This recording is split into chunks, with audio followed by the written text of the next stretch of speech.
नमस्कार, मैं हूं उत्तम मुखर्जी, आपका म्यूजिक इंस्ट्रक्टर।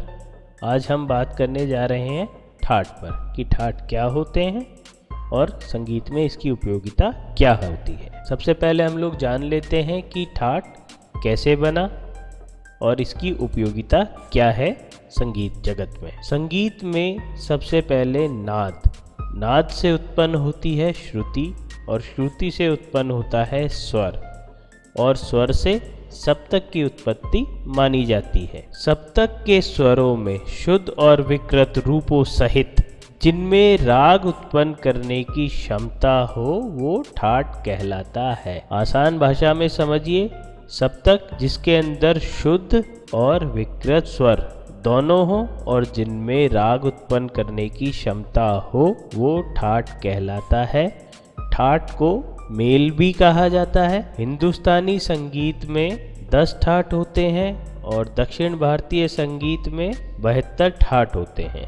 अब हम 10 ठाटों के नाम जान लेते हैं। पहला ठाट होता है बिलावल, दूसरा होता है कल्याण, तीसरा होता है खमाज, चौथा होता है भैरव, पांचवा होता है मारवा, छठा होता है काफी, सातवां होता है पूर्वी, आठवां होता है आसावरी, नवा होता है भैरवी और 10वां होता है आपका तोड़ी ठाट। अब हम इनकी विशेषताएं जान लेते हैं।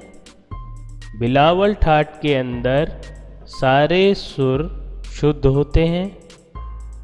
उसके बाद कल्याण ठाट के अंतर्गत सिर्फ मा तीव्र होता है। खमाज के अंदर नी कोमल होता है। भैरव के अंदर रे और धा स्वर कोमल होते हैं। मारवा के अंतर्गत रे और मा, रे कोमल और मा तीव्र होता है। काफी ठाट के अंदर गा और नी स्वर कोमल होते हैं। उसके बाद आता है आपका पूर्वी ठाट। पूर्वी के अंदर रे स्वर कोमल होता है, मा स्वर तीव्र होता है, धा स्वर कोमल होता है। इसको याद रखने का आसान तरीका है रे धा कोमल और मा तीव्र। उसके बाद अगला ठाट आता है आसावरी। आसावरी आप लोगों को याद हो ही जाएगा। इसमें गा धा नी कोमल होता है। आसावरी याद रखने का तरीका गधा नहीं, ग धा और नी। इसके बाद आता है आपका भैरवी ठाट। इसके अंदर सारे स्वर कोमल होते हैं, मतलब कोमल आपके 4 स्वर होते हैं, वो चारों स्वर इसमें लगते हैं।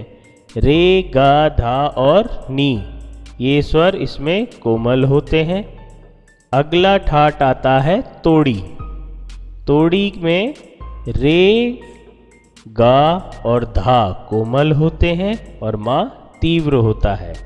रे गा धा कोमल और मा तीव्र होता है। तो आज हमने सीखा ठाट और ठाट कितने होते हैं अब आप जान चुके हैं। ठाट हिंदुस्तानी संगीत में 10 होते हैं और दक्षिण भारतीय संगीत में ये 72 ठाट होते हैं। आज का टॉपिक बस इतना ही।